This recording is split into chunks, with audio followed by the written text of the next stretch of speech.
విజయవాడ రాజమండ్రి ఇటు side route మనకి.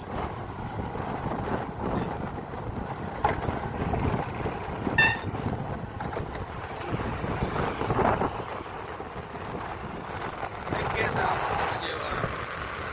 So ఇక్కడ నుంచి మనం ఇప్పుడు హైదరాబాద్కి డైరెక్ట్ వెళ్ళిపోతున్నాం. ఆల్రెడీ బయలుదేరి సర్కారం వచ్చేసాం. ఇక్కడ విజయవాడ 108 కిలోమీటర్స్ ఉంది. సో మనం విజయవాడ వెళ్ళిన తర్వాత Vijayawada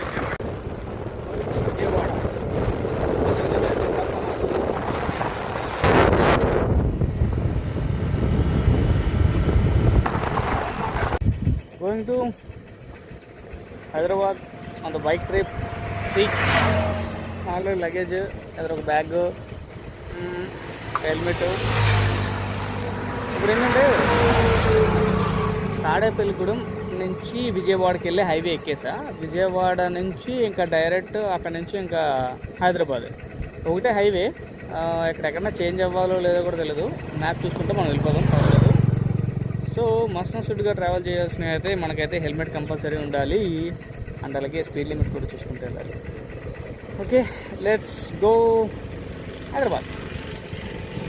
service road complete. Highway road ఎక్కేసాం. ఇక్కడ నుంచి డైరెక్ట్ ఇంకా విజయవాడకి 54 కిలోమీటర్లు. సో 54 కిలోమీటర్లు ఉంది. ఇంకో 20 కిలోమీటర్లు అయితే మనం 100 కిలోమీటర్లు డ్రైవ్ చేసినట్టు.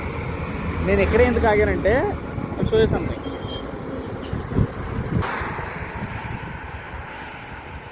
రెప్పలు ఆడుతుంది.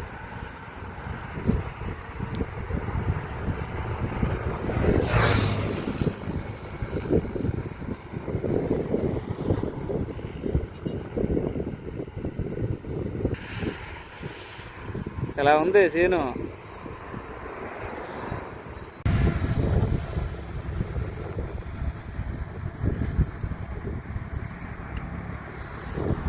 అక్కడ ఒక పంపు సెట్ ఉంది. ఇప్పుడు నా సిచ్యువేషన్ ఎలాగుందంటే, నాకు గంట టైం ఉందంటే నేను ఖచ్చితంగా వెళ్ళి పంపు సెట్ దగ్గర కూర్చున్నాను. నేను చక్కగా నీళ్ళు వస్తున్నాయి, చల్లగా ఉంటుంది, రిలాక్స్ అవ్వచ్చు అక్కడికి వెళ్ళి.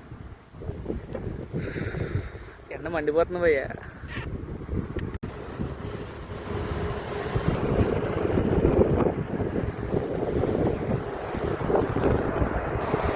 మనమైతే విజయవాడ టోల్ ప్లాజాకి వచ్చాము. 500 మీటర్స్ ఆల్రెడీ క్రాస్ చేసాం. ఇక్కడ ఇంకో రెస్టారెంట్స్ ఉన్నాయి, డ్రింకింగ్ హోటల్స్ ఉన్నాయి, టిఫిన్స్ ఉన్నాయి. అండ్ అలాగే తాటి బెల్లం, తాటి దంట సంథింగ్ ఏ అమ్ముతున్నారు. నేను అన్ని వీడియోస్ ఇలాగే చేస్తున్నా. ఓకే, నెక్స్ట్ మనం విజయవాడ వెళ్ళిన తర్వాత అక్కడ నుంచి చూసుకుని వెళ్ళిపోవాలి. Okay, safe journey. Okay, to me also. నాకే సేఫ్గా జర్నీ చేసుకుంటూ వెళ్ళాలని చెప్పి నేను జర్నీ చేస్తాను. నీకు కూడా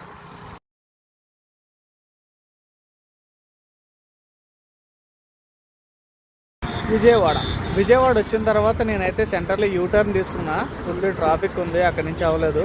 యూటర్న్ తీసుకోగానే మళ్ళీ రైట్ సైడ్ నుంచి అలాగా ఒక బ్రిడ్జ్ ఉంటుంది. బ్రిడ్జ్ దగ్గర నుంచి రైట్ సైడ్ ఎక్కడెక్కడ మనకి బోట్స్ ఉంటాయి. సో ఆ బోట్స్ బట్టి మనం వచ్చేయచ్చు. నేనైతే విజయవాడ హైదరాబాద్ హైవే. సో ఇక్కడ నేను వచ్చిన కానీ అసలు బ్రేకే తీసుకోలే. సో ఇక్కడ నేను బ్రేక్ తీసుకున్నాను. నవరంగా చాయ్ పియేగా.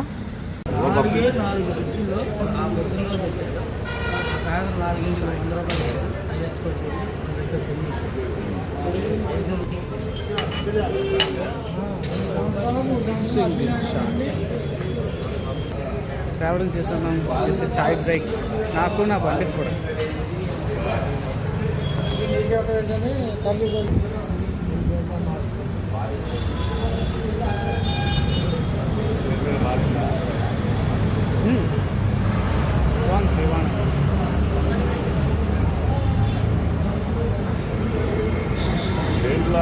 నేను ఇక్కడ మేరా షేర్ గాడి కా షేర్.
300 కిలోమీటర్లు అంటే నెంబర్ అక్కడ పెట్టుకున్నా. 300 తర్వాత ఇంకొక నాన్ స్టాప్ కొడదామని చెప్పేసి 100 కిలోమీటర్లు స్టార్ట్ చేసాం. 94 కిలోమీటర్స్ నాన్ స్టాప్. బాధేసాం గట్టిగా. మా వాడికి రెస్ట్ కావాలి కదా, అందుకనే ఆడక్కడ నేను ఇక్కడ. ఆడికి రెస్ట్, నాకు రెస్ట్. ఏదో దాబా బాగుంది కదా అని చెప్పేసి వచ్చా. టీ హోటల్ బాగుంది.